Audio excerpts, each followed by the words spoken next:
So the distillery is independently owned, it's family run.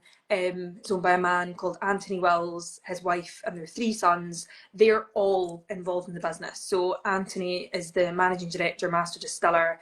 Kathy helps to manage the visitor centre and a lot of stuff in the office. She kind of does a little bit of everything. I wouldn't really say she has a job title.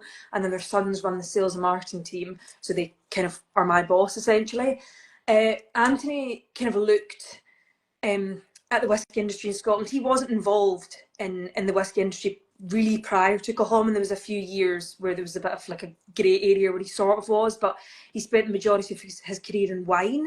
And then they moved to Scotland. Him and his family moved to Scotland in like late 90s.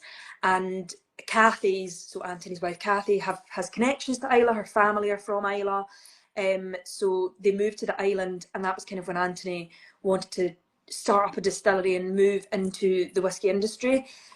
I think at the time, when you kind of have to think about everything that was going on in the industry in the last sort of 30 years prior to the distillery opening, distilleries were being closed, they were being mothballed because there was no demand. There was nothing that you could kind of do to kind of keep it on their feet. So Anthony thought, how can I create something that's different to a lot of the other things that are happening, and kind of revive it, I guess you could say. So that was traditional distilling, doing and making whiskey on a farm, everything on site from barley to bottle, which is how whiskey used to be made in Scotland hundreds of years ago. It was kind of how it was started, was by farmers and using excess barley to make spirit and make some money.